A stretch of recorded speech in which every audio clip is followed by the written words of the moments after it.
Découvrez le parcours, l'expérience et le métier de responsable France, Belgique et Luxembourg chez 21 Char, l'émetteur d'ETP Crypto. Café de la Bourse vous invite à plonger dans l'univers de la finance de marché en interrogeant les hommes et les femmes qui y travaillent au quotidien. Ce mois-ci, Marina Baudéan, responsable France, Belgique et Luxembourg chez 21 Char, revient pour nous sur son activité, ce qui est a poussé à faire ce métier, le fait le plus marquant de sa carrière, ses conseils pour aborder le secteur des crypto-actifs et son sentiment de marché actuel sur les crypto-monnaies. Marina Baudéan, quelle fonction occupez-vous chez 21 Char? J'ai rejoint la société 21 Char, en tant que responsable France, Belgique et Luxembourg. 21 Char est l'émetteur de produits cotés en bourse à exposition crypto qui offre le panel d'investissement le plus large. Nos produits permettent aux investisseurs de diversifier leur portefeuille de manière simplifiée et sécurisée dans un cadre familier et surtout réglementé. C'est en 2018 que 21 Char a listé en bourse le premier exchange traded product ETP.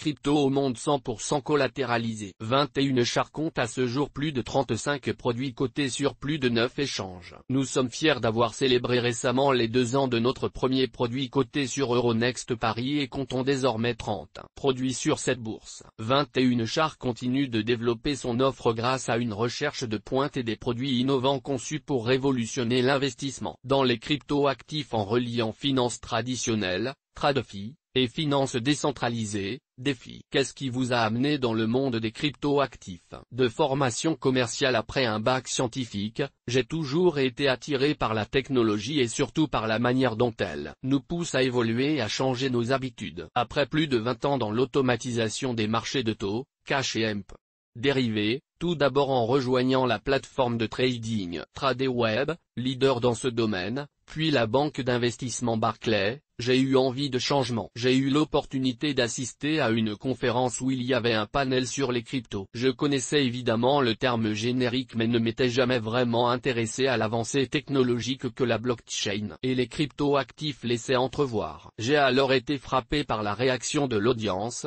bras croisés, mouvement de tête dubitatif, questions posées au panel très souvent négatives.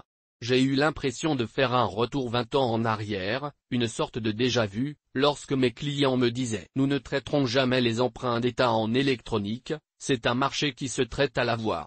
Sachant que 20 ans plus tard, plus de 95% des trades sont effectués de manière électronique, les cryptos m'ont tout naturellement interpellé. Nous avons ici l'arrivée d'une nouvelle technologie qui va révolutionner de nombreux domaines. Ma curiosité était piquée. J'ai donc fait des recherches approfondies pour avoir une meilleure appréhension de cet écosystème. J'ai été confronté à la complexité et aux risques liés à l'investissement en crypto. Sur quel échange plateforme? Pour investir dans quelle crypto? Comment conserver et sécuriser les cryptos? Hot wallet ou cold wallet? Quid des stablecoins?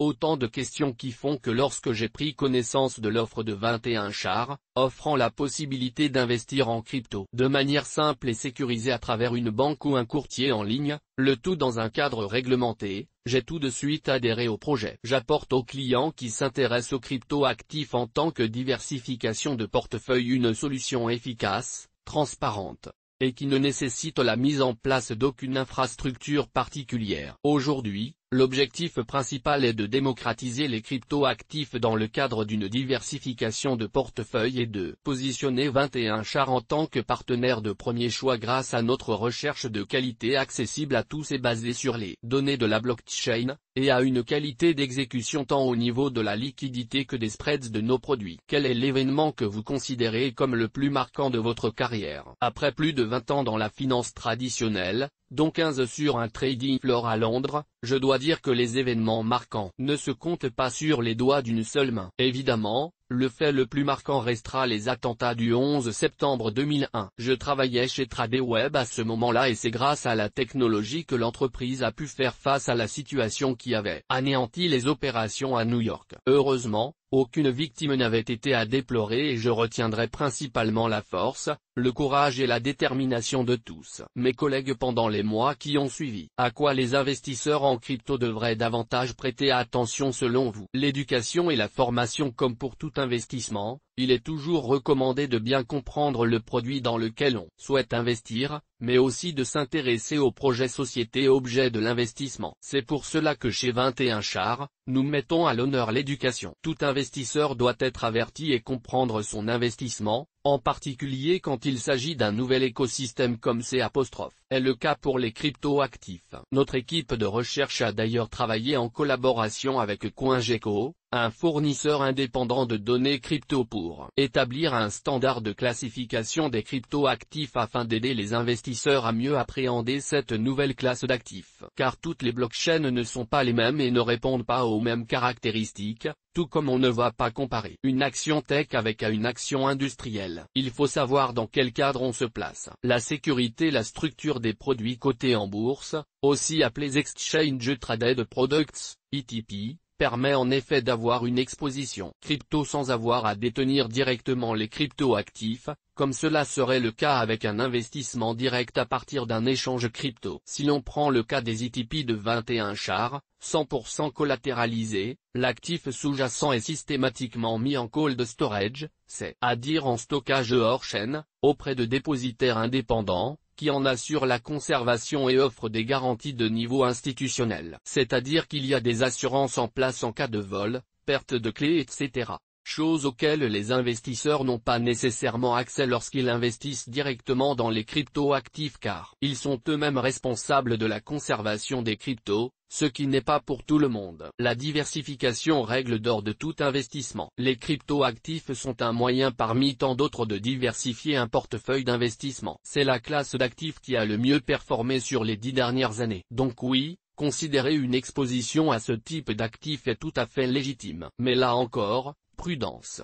Il dépend du niveau de risque de chaque investisseur. Il faut en effet bien garder en tête que, comme pour tout investissement, il y a une possibilité de perte en capital. Sinon, cela ne s'appellerait pas un investissement, mais un dépôt. De par la volatilité liée aux crypto-actifs, les investissements en crypto-actifs sont qualifiés à risque, et de ce fait, pas nécessairement adaptés à tout type d'investisseur. Toutefois, avoir la possibilité d'investir dans cette classe d'actifs émergentes à travers des produits de bourse, à savoir dans un cadre transparent et réglementé, est à considérer. La liquidité et le spread. Il est important de bien comprendre la liquidité des produits cotés en bourse à exposition crypto. La liquidité du produit ne se résume pas uniquement à la liquidité du carnet d'ordre qui n'est que la partie émergée de l'iceberg. De tels produits étant des fonds à capital ouvert, la liquidité va au-delà de la liquidité du carnet d'ordre. Il faut donc regarder la liquidité du sous-jacent en question. Si on prend le cas de Bitcoin comme exemple, 30 milliards de livres étaient échangés chaque jour en moyenne en 2022. Les teneurs de marché, qui assurent la liquidité des produits cotés en bourse, permettent donc aux investisseurs de pouvoir acheter et vendre à tout moment pendant les heures d'ouverture de la bourse. Il est aussi important de regarder la fourchette de prix du produit, achat-vente. Plus la fourchette est dite serrée et plus votre exécution sera meilleure. Là encore, le rôle des teneurs de marché est primordial et c'est pour cela que chez 21 Char, nous avons une équipe Capital Markets dédiée pour aider nos clients à traiter sur le marché grâce à des analyses pré-trade. Les frais de management, ce sont les frais dont il faut s'acquitter pour la gestion du produit. Ces frais sont inclus dans le prix de cotation. Pour les produits de bourse crypto, ces frais sont généralement plus élevés que pour les produits équivalents en actions par exemple. Cela est principalement dû au fait que nous avons là des produits sur une classe d'actifs encore émergente avec de lourdes charges. Au niveau de l'infrastructure de conservation des crypto-actifs, un investisseur peut être attiré par des frais de management bas, voire égal à zéro, mais là encore, il faut comprendre pourquoi un produit est moins cher qu'un autre. Cela est particulièrement vrai dans les produits de crypto staking en bourse. Le staking est un protocole blockchain qui permet de mettre ses tokens à disposition du réseau afin de le sécuriser et de recevoir en contrepartie une récompense. Staking Rewards. Cela fonctionne un peu comme un rendement en finance traditionnelle. Il est donc important de bien comprendre comment les Staking Rewards sont redistribués avant d'acheter un produit crypto. Stake King coté en bourse afin de maximiser ses rendements. Quel est votre sentiment sur le marché des crypto-monnaies en 2023? Il y a encore beaucoup de facteurs macroéconomiques qui pèsent sur toutes les classes d'actifs, y compris les cryptos. De plus, il y a le frein lié à la réglementation, surtout avec les derniers événements de la SEC aux États-Unis qui poursuit Binance et Coinbase, les deux plus gros échanges crypto. Cela se traduit par une baisse des liquidités, surtout pour les altcoins,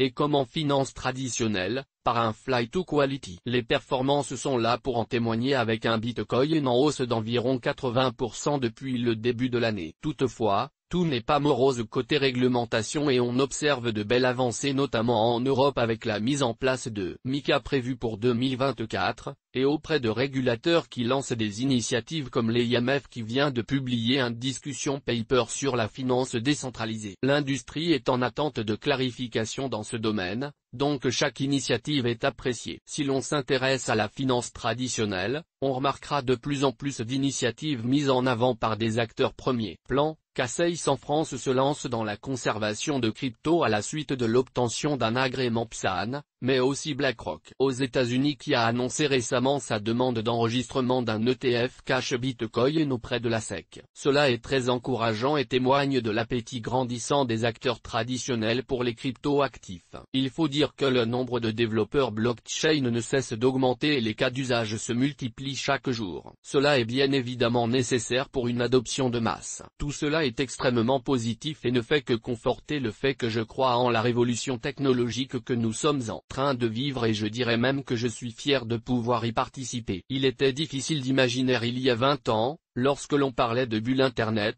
que certaines multinationales seraient aussi bien intégrées dans notre quotidien et même jusque dans nos portefeuilles d'investissement. Il y a encore plein de choses à découvrir, personne ne peut vraiment dire quels projets seront gagnants ou perdants, mais une chose est sûre, une nouvelle révolution technologique est en marche. Le marché des crypto-monnaies ne va pas s'arrêter en 2023, surtout que pour les fans de Bitcoin, on attend le halving au mois d'avril 2024, jusque-là porteur pour le marché des cryptos. Et cela est bien évidemment sans compter le nombre de projets dont nous ne connaissons ni le nom ni l'existence aujourd'hui, et qui feront les gros titres de demain. Source des images, FreePic. Toutes nos informations sont, par nature, génériques. Elles ne tiennent pas compte de votre situation personnelle et ne constituent en aucune façon des recommandations personnalisées en vue de la réalisation de transactions et ne peuvent être assimilées à une prestation de conseil en investissement financier, ni à une incitation quelconque à acheter ou vendre des instruments financiers. Le lecteur est seul responsable de l'utilisation de l'information fournie, sans qu'aucun recours contre la société éditrice de Café de la Bourse, comme ne soit possible.